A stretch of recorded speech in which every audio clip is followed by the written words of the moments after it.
Welcome to the Indigenous Entrepreneurs Podcast. Today I have Bill Hale with me. He's the owner of FetchGoat. It's a logistics company, which we will talk, Mhm. well, an AI and logistics company, which we'll talk more about as we get into the discussion. But before we get into all of that, if you'd just like to introduce yourself, Bill. Yeah, thank you. Thank you very much for having me, Cecilia. My name's Bill Hale. I'm the co-founder and CEO of a company called FetchGoat. Um, and I am from the Creek Nation, Muskogee Creek Nation, northeastern Oklahoma. Grew up in the area. Um, my mom is Creek. My dad is Seminole, so half of my family are Seminole, half are Creek. Obviously, went the way of my mother and the Creek Nation, and so now the Creek Nation is thriving today and doing very, very well, and very proud of the how far they've come. And but yeah, I'm looking forward to contributing not only to the Native community, but especially community contributing back to the Creek Nation. So very good. Thank you. Thanks for being here with me, Bill. Mhm. I think just to start off our conversation, one thing I'd like to have you share a little bit about is kind of the journey that led up to you starting your business. So, Mhm. like, what did that look like? Did you always know you were going to be an entrepreneur, or what was the chain of events that led you to starting FetchGoat? It's a great question. So it's been a long journey, man. I hope you got plenty of memory on your computer.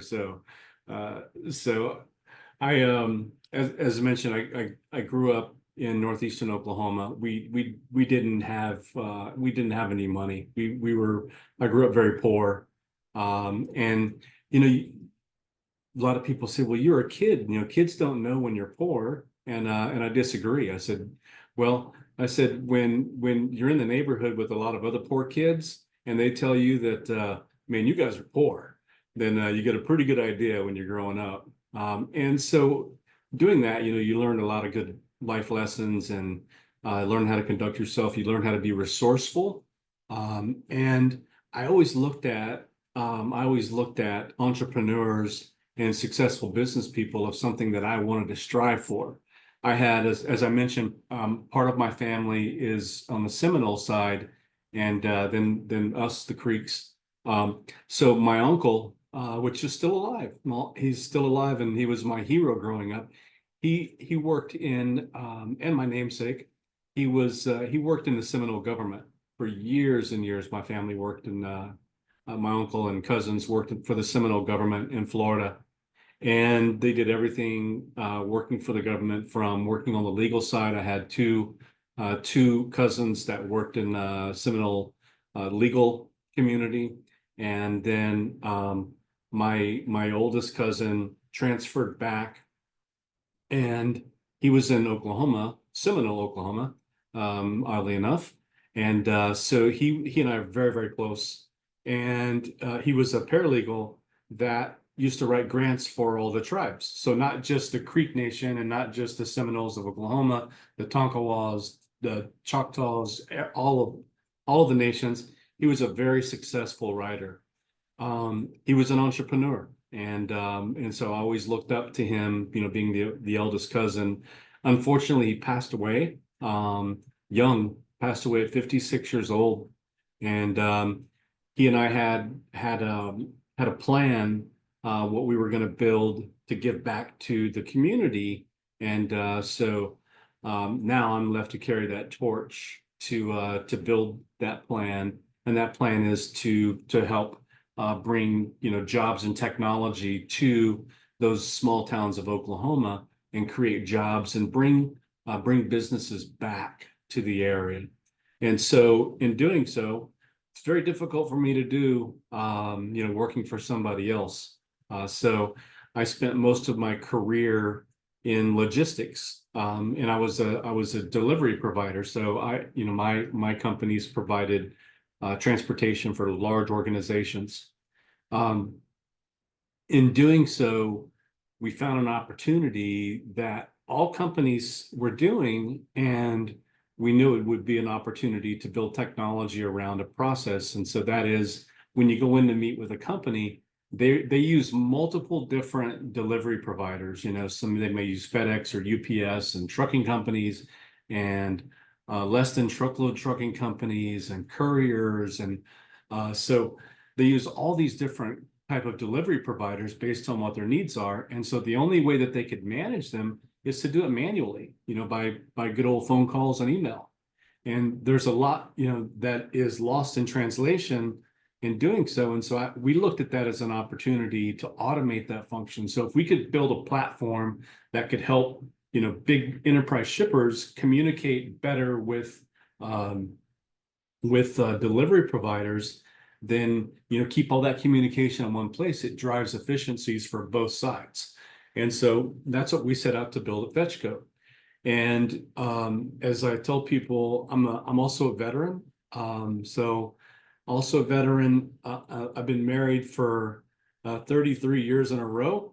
I raised three beautiful daughters that are now all productive members of society and have their own families. And um, I tell people that being married for that long, being a veteran and fighting in two wars, and then raising three daughters, being an entrepreneur is still the hardest thing I've ever done. It is. It's a very, very difficult and not for the faint at heart. It doesn't matter how good your product is. There's still just a lot. It's a lot of work in building up that brand. And so that's my journey to get to where we are today. We started this from an idea, a very, very good idea, and then we built, product around it, then enhanced the product using AI and machine learning. But it continues to evolve.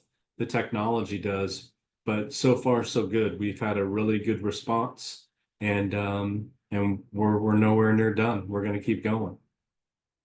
So when exactly was it that you started FetchGoat? So the idea started to come around about during the lockdown, during COVID. And so we started kind of fleshing out the idea, working with my co-founder, which is a software engineer, and another operations guy that was brilliant operations guy. And so we started then and really fleshing this out. And then we started to build in 21. So we bootstrapped the company. So we put everything we had into it. I mean, literally everything that we had, from mortgaging homes to savings to retirement to you name it. We knew we had a good idea. And so, but you have to fund those ideas. Building a tech stack that we built is not an expensive prospect to do. And then once we got it built, at the same time, me coming from the carrier side or the delivery provider side, I had a lot of great relationships with very large companies that were my customers for many years. And so I went to a couple of them, one being one of the largest laboratories in the world. And I went to them and told them what I was building, and they loved the idea. They knew it could help them. And so they said, yeah, they would sign on. So they were our first customer, was one of the largest laboratories in the world. And this is a laboratory that everybody knows that when you go to the doctor and you get, your blood drawn, this is one of those labs that pick it up. And so they said yes, and then we were like, "Holy crap! Now what?" And so is at that point we knew we had to enhance the product itself. We knew we had a really, really large undertaking as far as getting them and their entire system globally integrated into our system. And so we went and found an angel investor, and we brought in an angel investor to give us that initial capital to help get us through this integration and get them on board. So the That was at the beginning of 22 when 2022, and we haven't stopped since. We've been growing like crazy, and we are now in 20, last count as of Friday of last week was 29 countries that we're operating in, and we can't believe it. We're continuing to grow. So now you you you reach an inflection point, Cecilia, where it's like, okay, we're really moving in the right direction and we can grow. We can now grow because now we're profitable. We're making money. And so we can take this and we can grow on our own, or we could go out and bring on a larger investor to put money into the business and then allow us to hire a much larger staff and really, really smash the pedal down, so to speak, and grow really fast. And so that's what we're in the process of doing today. So you're definitely that high growth type of company, which is Yes. exciting because there's a lot of native-owned businesses like that out there. I just Mhm. don't think their stories are shared as often. It's just a lot of people have just like a misconception that the only type of business that Native Americans start is like an artisan type of business. So Right. it's Right. cool to see your story, and it's like this totally different space, Hmm. which I think a lot more Native Americans are working in this space. It's just a matter of people knowing about it. Yeah, look, I mean, don't sleep on your ideas. Talk to somebody. I'm a member of a group of an organization called Ballast, and Ballast is a group of founders, startup founders in the logistics technology space, and so we meet on a regular basis, and you trade ideas, and hey, this is what we're going through. But there's organizations and there's groups like that out there that don't they're free, and LinkedIn is free. You find a successful entrepreneur, you find a successful founder, and then just get some time, talk through your idea, and just get some feedback. We're all willing to help, and that's one thing that I desperately want to do. There's, like you said, back where I grew up, there's a lot of folks, very smart folks with great ideas. They just don't know how to do it. And I'm, by no means am I an expert.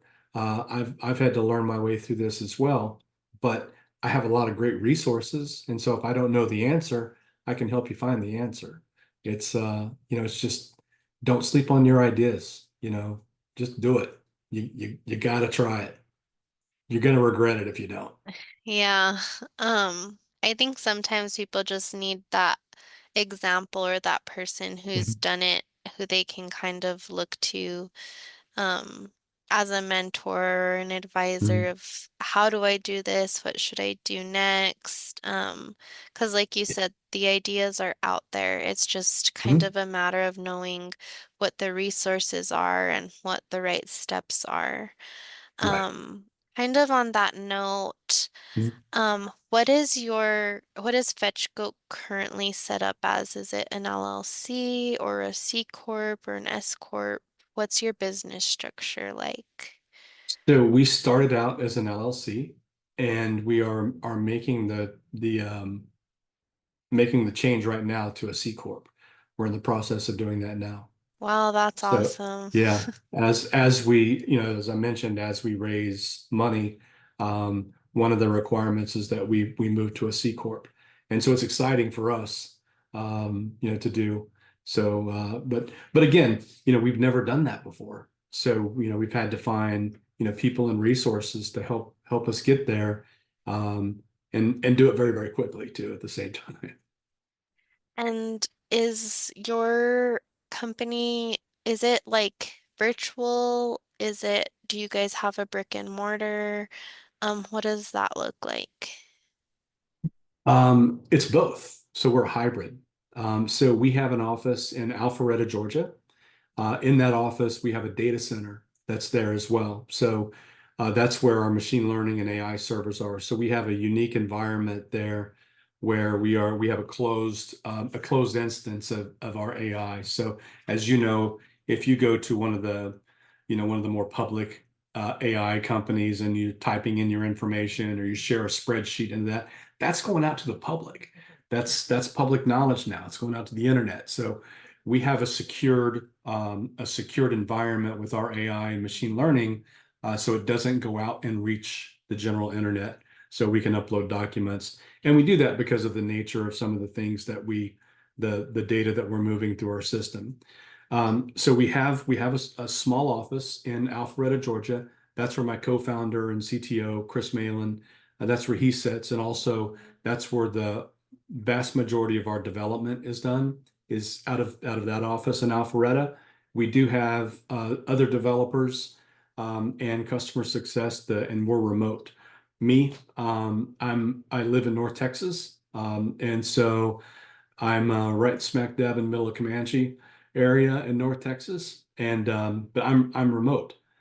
So my job, like now I'm in my home office today, but most of the time I'm heading to the airport and going out and visiting customers. So we run a hybrid model. It's not mandatory. Even the folks in Atlanta or Alpharetta, even those folks there are remote. But there is, we ask them to come in once a week, and that's just for culture, to make sure we're grounded and make sure, we get to see people and don't feel like you're on an island. So we bring them in once a week. So how many people do you have employed at this point in time? So at this point in time, we've got four full-time employees, and but we have contractors too. So we use a lot of our developers. We don't outsource, or excuse me, we don't offshore any development. Everything we do is all controlled in the area. And so but we have another six other engineers that work for us as well. And So total of 10. okay, cool. And you're not registered with the tribe. You're registered with the state of Oklahoma, or what does that look like? So as far as the business goes, Yeah. yeah, no, Mm-hmm. we're not a tribal founded Okay. business. No, we're a privately held, and it's me. So Yeah. I'm the native connection. Mm-hmm. And I guess the direction that I am trying to go with like these questions is that you have your business, like people are working from different parts of the state. You're not located on tribal land, but your bigger plans are to ultimately serve and provide jobs to the community that you grew up in. Correct.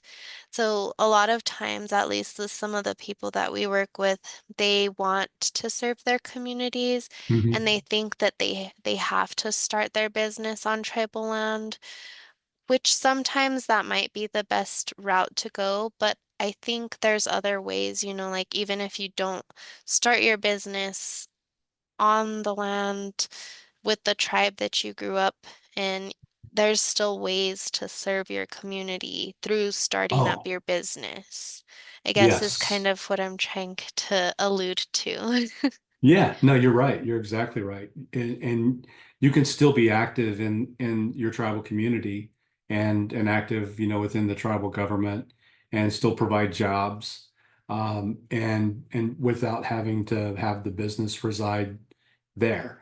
We have the Creek Indian College in Muskogee, Oklahoma.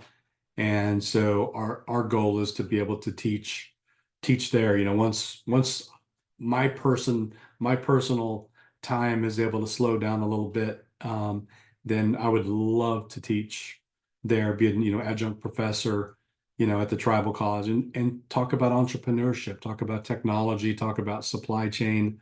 I was asked to do a few courses there. And so I did that when my cousin was still alive, and I taught fundamentals of supply chain, and I really enjoyed it. I really did. And what's happening in Oklahoma is happening in other parts of the U.S., and that is these small towns, these small tribal towns. Um, there's no jobs. There's the jobs are really in the larger cities, like in Oklahoma. You go to Tulsa or Oklahoma City or down to Dallas for work. And so what happens is the younger generation is doing that. They're leaving. And so because there's no jobs there. And so if there's no jobs there, there's no restaurants, there's no shopping. And these little towns are starting to dry up. So our goal, my goal now is to bring jobs back to the area and then teach, be able to teach folks or young people and people of the community, new skill set and something that they can use forever. So that's our goal. Yeah, I think that's one of the benefits of like this hybrid or even remote work um, model is that people they don't have to necessarily work wherever the company is that they're working for is located. They can work from other places. Mhm. And it's something that I've seen other native-owned companies starting to implement because they really do want to create those jobs for their communities. Mhm. They just have to get creative in kind of the how they do it. Yeah. Um, It's hard. It's hard mhm. because even if you're in the community, um, do you have the best talent available to you? And especially being a smaller company, then you're on a budget. You got a very, very tight budget, and you may not be able to afford, to bring people into an office or something. However, if you offer, flexibility and offer remote work, you can go outside the community. You can go into other Native communities and bring folks in. So it doesn't just limit you to someplace local. So, what have been some of the challenges that you've faced in starting up FetchGoat and then now kind of with scaling it? Man, there's so many. There are so many challenges everywhere you turn. One of the biggest challenges early on was, being a newer company, gaining the confidence of larger organizations. We were very, very fortunate and very lucky that we brought in a couple of very, very large companies, organizations right out of the gate. And so we were able to, kind of point to those companies and say, well, look, if they trusted us, to run their technology, then you should trust us as well. But a lot of companies don't get that chance. And the other part of it too is we were very fortunate that we had unique skill sets from our leadership team. And so my skill set, spending 30 years in transportation or logistics, was I understood the business. I knew the customers because my job in that was I led sales teams and I built sales teams for a lot of logistics companies. And so the sales process itself was second nature to me. And so we had that going for us where we had a lot of opportunities for these companies that I already had relationships with and that we as a team had relationships with. One of my co-founders is a very talented software engineer, and same thing. He already had success in his past that we could point to. So we kind of had all of the inner workings of having that experience and already having a good reputation in the industry that we could lean on. Um, but early on, the hardest thing to do is drive revenue. You have to get revenue right out of the gate. And no matter how great your product is, you've got to figure out exactly who your ideal customer is. And then how do you get that to that person? In our case, we look for the budget level decision maker in operations that owns customer service or owns the operations team, where we can help them drive efficiencies and cost savings. So we have to get to a very certain level of decision maker to do that. And someone that owns the budget where they can see, okay, well, gosh, if I did deploy FetchGoat, I could save millions of dollars. And so that's where we go. And I think that's where a lot of people have challenges sometimes with their product is that they're not necessarily not skilled, but there's a fear of going, to a senior vice president or COO or CEO. And you got to remember that these folks are just people. These are jobs that they have chosen to do or been put into a position. And and the one thing, if you always remember to anyone out there listening, that if you get to a decision maker and you can show them a compelling way to move their business forward, they're going to take a meeting, hands down. But you've got to be able to succinctly explain how your business can move their business forward, how you can help them, and then you'll get a meeting with them almost all the time. So it sounds like you really pulled from your past experience, your network, and then also Mhm. building that team in order to overcome some of those challenges. Are there any other organizations, or resources that helped you along your journey, of starting your business, especially now in these early years? Yes, most definitely. I mentioned the group that the founders group that I am, but I think almost every industry, find a group of startup founders or find those groups that you can collaborate with and share your story with and your struggles, and those folks will help you find other founders that are in nearby industries that can help you as well, and they will. I've reached out and talked to people that I thought, gosh, I wonder how they did that. I'll pick up the phone and call them or send them an email or send them a message in LinkedIn, and just, can I please get 10 minutes of your time? I don't care when it is. It can be in the evening, early in the morning. You tell me. I just have a couple of questions for you.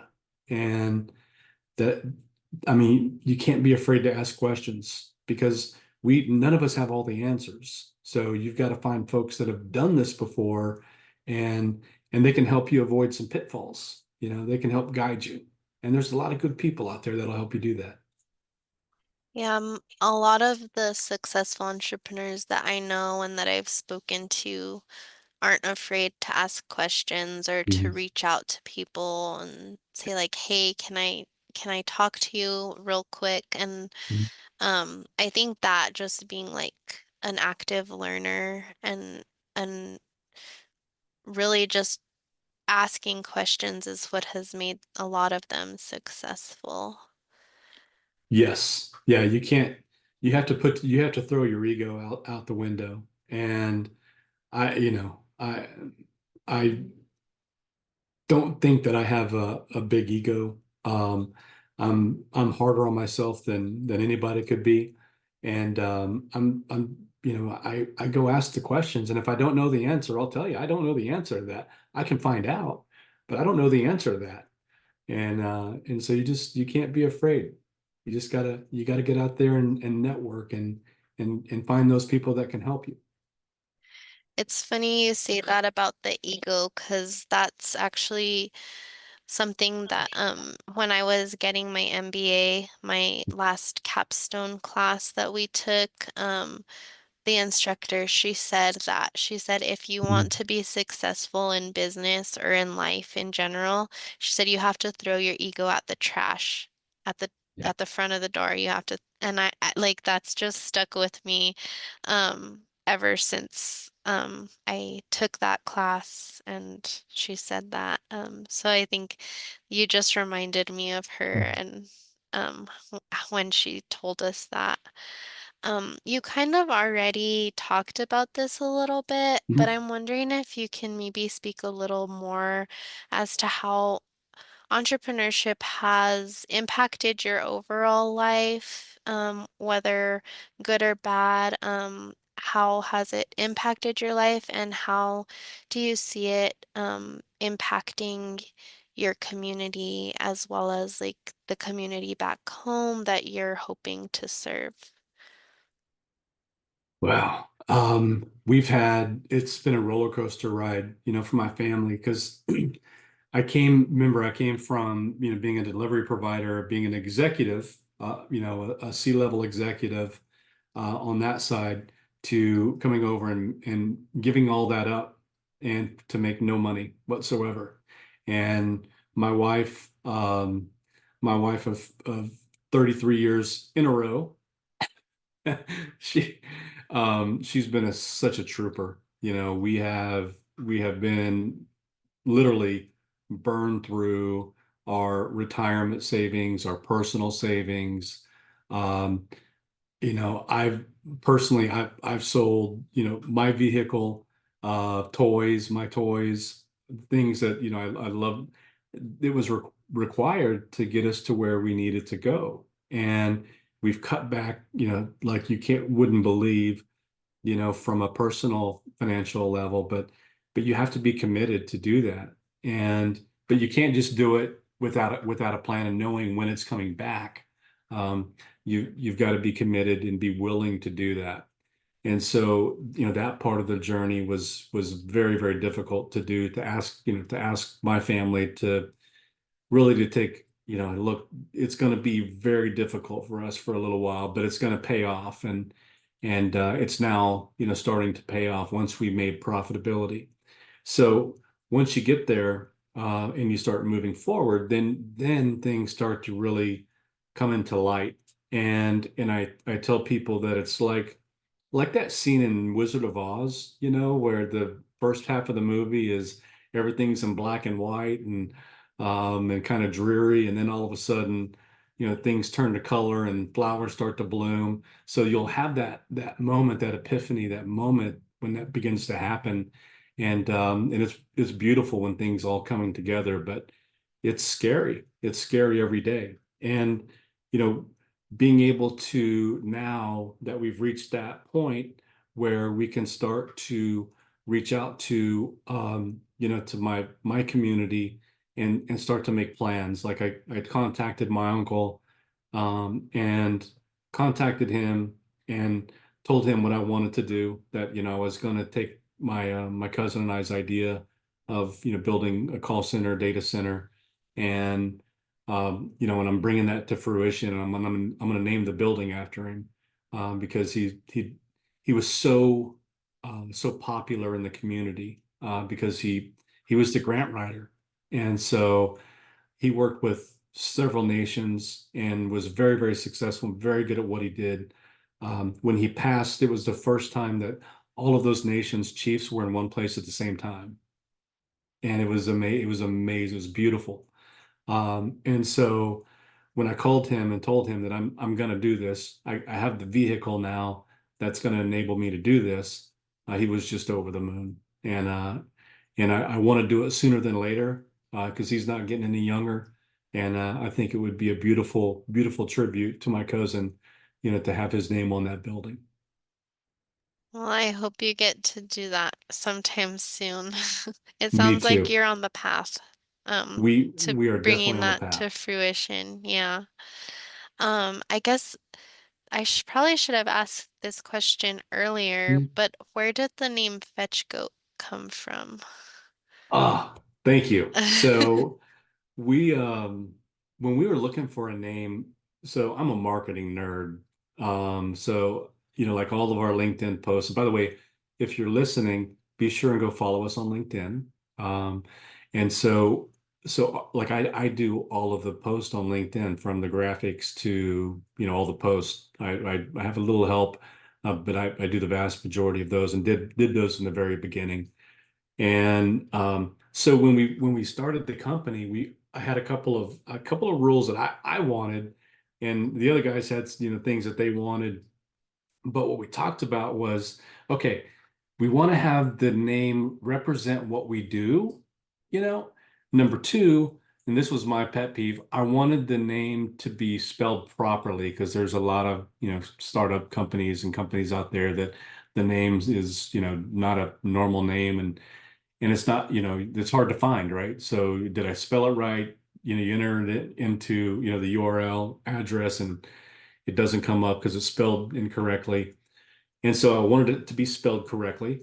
And then the third thing, which was a bonus thing, was if we could have a mascot, that would be pretty cool from a marketing standpoint. We could play on with the mascot. And so we started looking at names and started looking at what was available out there, and we settled on Fetch because what the technology does, what FetchGoat does, is we lay over the top of all of an enterprise company's all their delivery providers. We're a layered application that lays over their delivery providers, and we aggregate all of that data into one place. So we go and we fetch information and we bring it back and display it, right?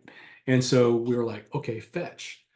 So fetch was taken, and so then we said, okay, what about go fetch? And so go fetch was taken, and then we said, okay, what about Fetch Go? And then that was available, but it was I want to say about 30 or $40,000 to for that URL.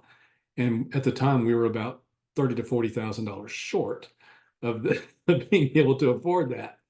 And so we're like, Fetch Go. And someone piped up to go, hey, what about Fetch Goat?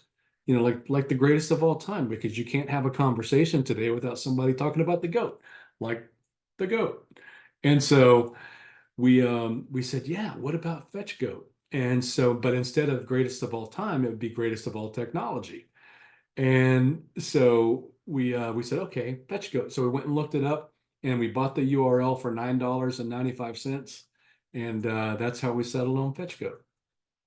That's awesome. It's a great name. I had a feeling that maybe it would have to do with greatest of all time. Yeah. But I love the process of kind of how it came about.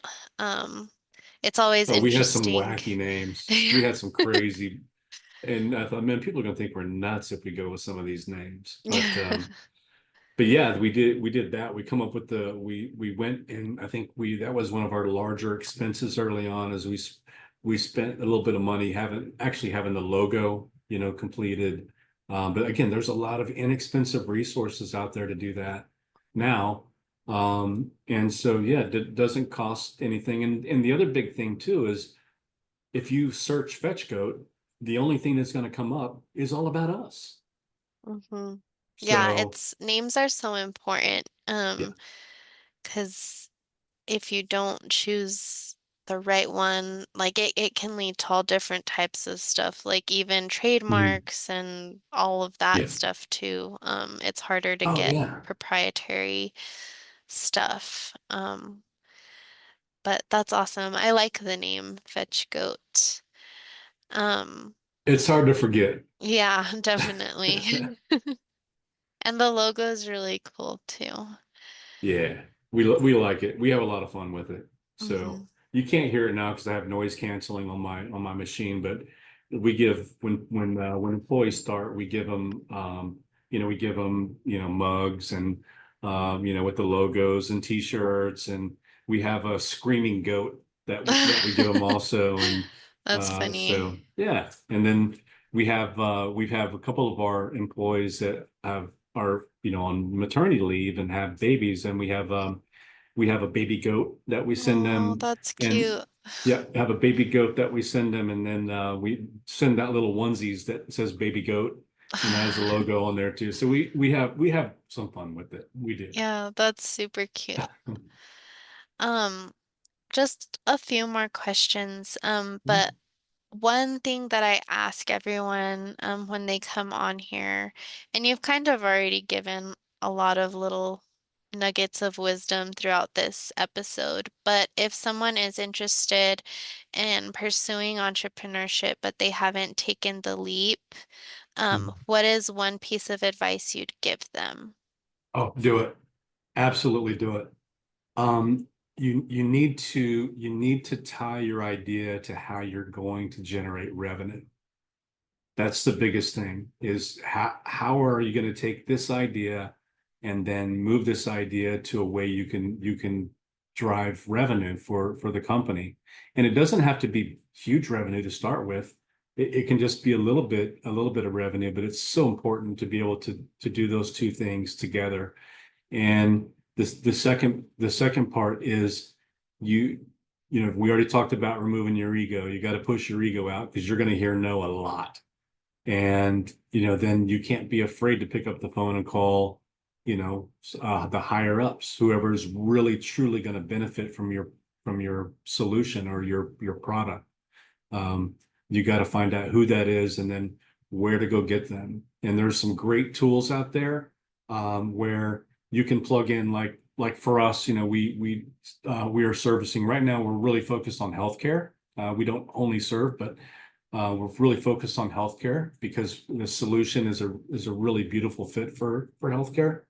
Um, but you have to find that industry that you really, really, really serve. And then if you do that, you can go and you can put that company's name in, and then pull up all the other companies in the area that look like it. So you can essentially, you're cloning those types of companies, and then just find out who that title is that is going to be most receptive to your solution, and go after it. I mean, just be relentless on LinkedIn, connecting with all of them. And you got to be relentless on LinkedIn posting so people are familiar with the name. So that's my advice.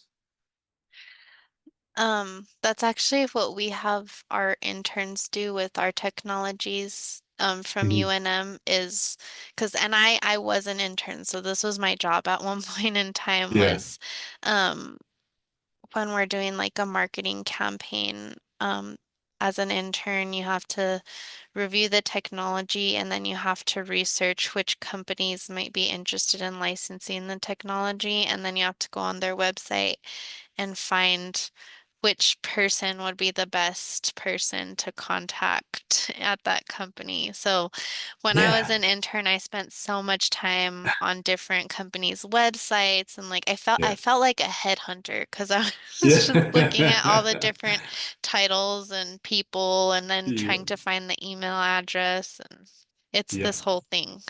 Okay. I'll tell you my secret, but you can't tell anybody. Well, Okay. you're on, this is on the podcast though. Do you want me to edit it out? No, no, no. I want to share this with everybody. Okay. So, all right. So there are two organizations in every company that get paid to talk to people: customer service and sales. And so if I pick up the phone and I call customer service, and I'm like, "Hi, my name's Bill over at FetchGoat. I was hoping you could help." And so if you phrase it just like that, Cecilia, I was hoping you could help, people are not going to go, no, and hang up on you. They're just not going to do that because those positions are paid to help. And on the sales side, they're paid to talk about their product. And so if you call and say, look, I'm a small business owner and this is what we do, I don't know who to reach in your organization. I was hoping you could help me find them. And 9 times out of 10, they're going to help you. It's very rare they're like, nope, we don't do that, and they hang up. But if they do, oh well, hang up and call them back next week. You'll get somebody else. That's a really good piece of advice, especially when you're looking for the right person to Yeah, contact and for their contact information. yeah. It's just something I've done for forever, and it's just really effective. And people are very receptive, and especially when you're asking for help. Hmm. You're gonna get two answers, one of two answers. The first answer is either gonna be sure, or the second answer is gonna be I'll try. But it's almost never no. Yeah, that's good advice. Yeah. Um, any last things that you'd like to share, before we get off? Goodness, a lot. I got a lot. I got a lot to share. No, not really. I mean, you asked great questions. I think we were pretty thorough. My advice would be don't be afraid. If you have a good idea, reach out for somebody, talk to somebody, connect with me on LinkedIn, and I'll be happy to give my time. I may be pressed during the week, but if you're willing to talk on the weekends, I'm willing to help. But if you've got a great idea, then yeah, don't be afraid. Go do it. Because if you don't and you keep thinking about it, one day you may regret it. And so I want to see people be successful. And if I can help you be successful, then that's wonderful. I've done my job. Well, thank you so much, Bill. Thank Mhm. you for your time and your story and just sharing a little bit of your experience and knowledge with us. I will link the FetchGoat LinkedIn to the episode and the description, as well as like your website so that people can find you. And I'll link your LinkedIn as well if that's okay. Okay, perfect. Um, Yep, that's great. And again, thank you so much for having me. And if I can ever be of any assistance, don't hesitate to reach out. awesome. Well, thank Okay. you.